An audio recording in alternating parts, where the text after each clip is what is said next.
Bismillahirrahmanirrahim. Assalamualaikum warahmatullahi wabarakatuh. Alhamdulillah wassalatu wassalamu ala rasulillah la hawla wa la quwwata illa billah amma ba'du. Baik teman-teman, pada kesempatan kali ini saya akan mempresentasikan apa itu pendidikan progresif. Inti konsep pendidikan progresif, belajar adalah proses hidup, bukan pengisian kepala. Dalam artian bahwa murid itu bukan seperti wadah yang kemudian diisi oleh gurunya. Pendidikan progresif menolak pandangan lama bahwa murid adalah wadah kosong. Sebaliknya, setiap anak sudah membawa pertama rasa ingin tahunya atau curiosity kalau dalam bahasa Inggrisnya, pengalaman, imajinasi, termasuk juga pertanyaan. Jadi murid atau siswa kita itu bukan dia seperti halnya wadah yang kosong, tidak ada isinya sama sekali. Tapi secara sadar kita harus meyakini bahwa setiap anak itu punya rasa ingin tahu, punya pengalaman, punya imajinasi, bahkan punya pertanyaannya sendiri. Kemudian tugas pendidikan adalah mengembangkan potensi itu, bukan sekedar mengisi informasi saja, tapi bagaimana kemudian potensi yang terpendam di dalam diri anak itu kemudian bisa diaktualisasikan, bisa dikeluarkan, atau kalau dalam bahasa kekiniannya itu adalah mengungkap mutiara terpendam di balik masing-masing siswa yang kita miliki kayak gitu. Selanjutnya pengetahuan lahir dari pengalaman, bahwa pengetahuan itu lahir dari pengalaman. Karena itu pengalaman menjadi bagian penting dari proses penyusunan kurikulum. Makanya pengalaman langsung, percobaan, diskusi, refleksi ini tidak bisa dilepaskan dari yang namanya komponen penting yang terdapat di dalam pendidikan progresif. Jadi ada pengalaman langsung ketika guru menerangkan tentang simpati atau empati terhadap musibah yang dialami oleh saudara kita, baik setanah air atau seagama, maka ya harus pengalaman langsung, harus hadir di tempat, atau minimal hadirkan dalam bentuk visual, gambarkan, tayangkan dalam bentuk visual. Kemudian percobaan, kalau itu sifatnya ilmu pengetahuan, karena kalau ilmu pengetahuan itu tidak akan pernah terlepas dari yang namanya eksperimen, yang konsep dasarnya itu adalah trial and error. Jadi trial and error itu adalah mencoba dan mengulang lagi. Trial, mencoba, atau error, salah, kemudian ulang sampai kemudian benar-benar eksperimen itu mendapatkan hasil yang maksimal. Setelah itu kemudian didiskusikan. Penemuan-penemuan yang kita temukan itu harus didiskusikan, baru kemudian yang terakhir itu ada refleksi, ada perenungan, memikirkan ulang tentang hal-hal yang sudah didapatkan. Kemudian kelas sebagai ruang dialog. Dalam pendidikan progresif, kelas bukan monolog guru. Maksudnya monolog guru itu bukan hanya guru saja yang menyampaikan materi. Kalau dalam teori pendidikan ini disebut dengan metode ceramah, bukan hanya ceramah saja. Kalau ceramah itu kan monolog, tetapi ruang percakapan, yakni harus membuka dialog, sehingga antara guru dan murid itu nanti akan tercipta hubungan yang dialogis, tidak kaku lagi. Bukan hanya guru yang aktif, tapi juga murid bisa aktif. Prosesnya bagaimana? Prosesnya bisa dilatih. Yang pertama dengan murid bertanya dulu. Bagaimana kemudian seorang guru memberikan pengantar atau penjelasan yang bisa memantik seorang murid itu bisa bertanya. Kemudian guru menjawab. Dan yang terakhir, bukan hanya murid bertanya guru menjawab, tapi yang nomor 3 ini, bagaimana kemudian menciptakan sebuah jawaban dan didiskusikan kembali. Artinya jawaban yang sudah disampaikan oleh guru itu didiskusikan ulang, sehingga kemudian pengetahuan itu dibangun secara bersama, bukan secara pribadi atau personal seorang guru saja, tapi ada apa istilahnya, ada pelibatan di dalam memecahkan suatu persoalan materi atau wawasan yang sedang didiskusikan. Berikutnya, guru sebagai fasilitator perjalanan. Peran guru berubah dari sumber pengetahuan menjadi pemandu belajar. Jadi bagaimana step-step atau langkahnya? Ya, guru pertama mengarahkan siswanya, kemudian memberikan fasilitas, termasuk juga membantu murid menemukan pemahamannya sendiri. Ini mungkin fase yang tidak mudah ya untuk seorang guru, bagaimana kemudian memunculkan rasa penasaran terhadap dirinya siswa itu, kemudian mengarahkan, memfasilitasi, termasuk membantu bagaimana kemudian murid itu menemukan pemahamannya sendiri. Intinya guru itu seperti orang yang berjalan di depan sambil menoleh, memastikan yang lain masih melihat jalan. Jadi ibarat guide ya, kalau istilahnya sekarang. Guide dalam suatu wisata atau perjalanan, maka guru itu sebagai pemandu. Bagaimana kemudian murid kita itu sampai pada pemahaman yang baik di dalam memahami materi pelajaran.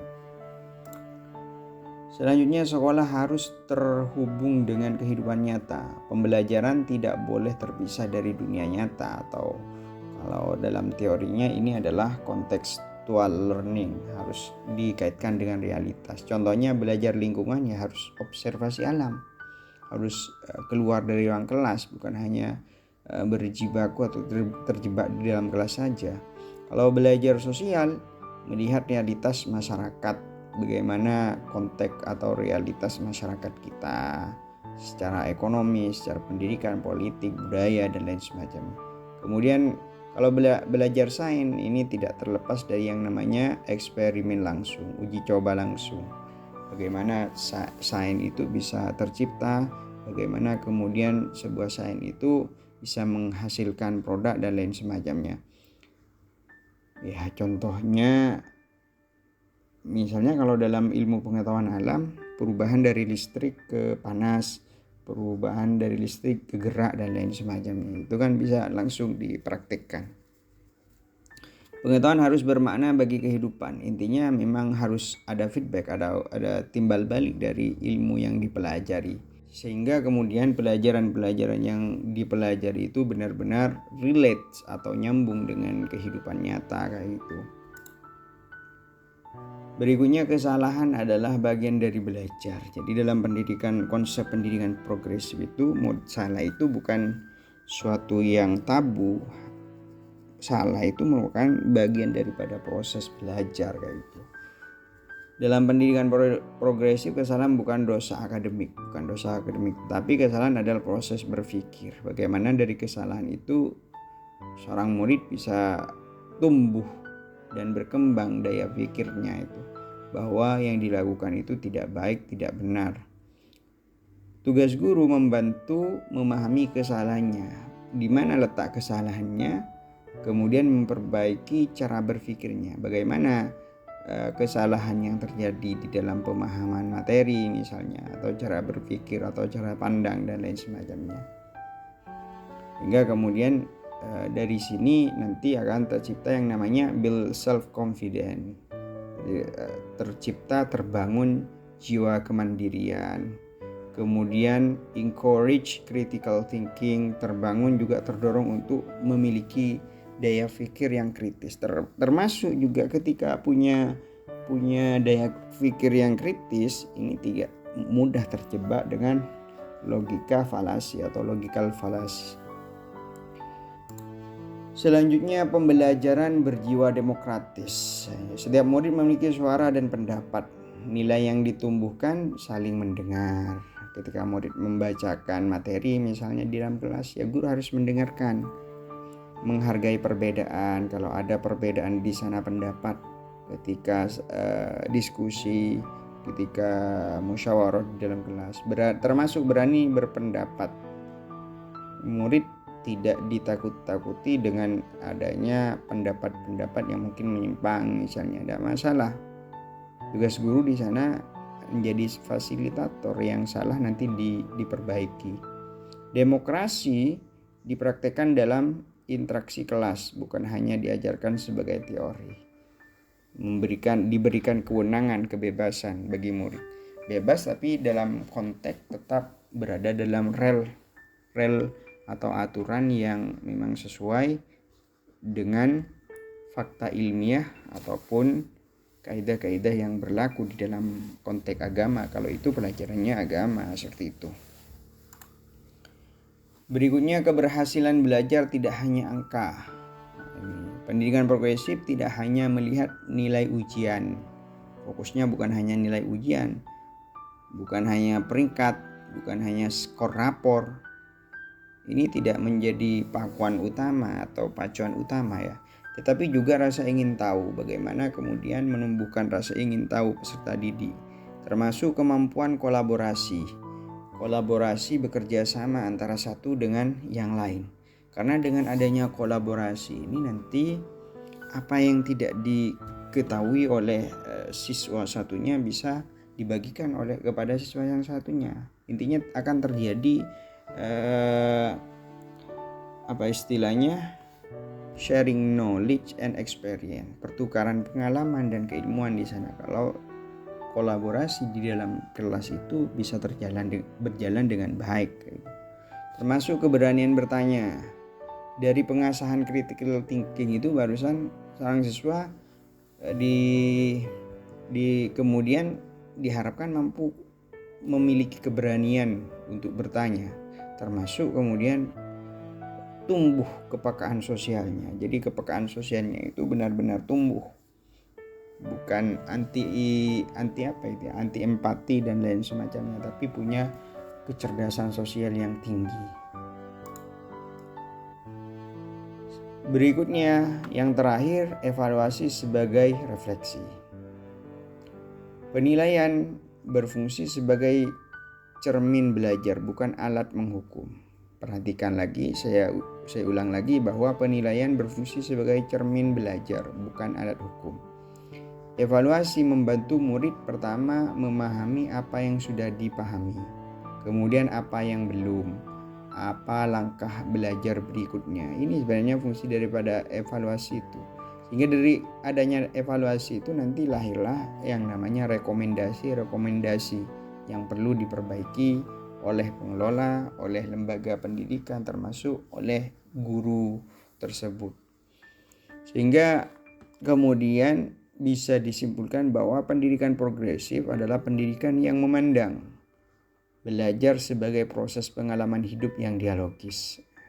Perhatikan bahwa pendidikan progresif adalah pendidikan yang memandang belajar sebagai proses pengalaman hidup yang dialogis, bukan monolog, tapi dialog. Demokratis, memberikan kebebasan kepada siswa dan berpusat pada perkembangan manusia. Bagaimana manusia itu tumbuh dan berkembang dengan baik. Itu sebenarnya inti daripada pendidikan progresif. Ya, demikian yang bisa saya sampaikan. Kurang lebihnya mohon maaf. Wallahul musta'an ila sabilir rahman. Wassalamualaikum warahmatullahi wabarakatuh.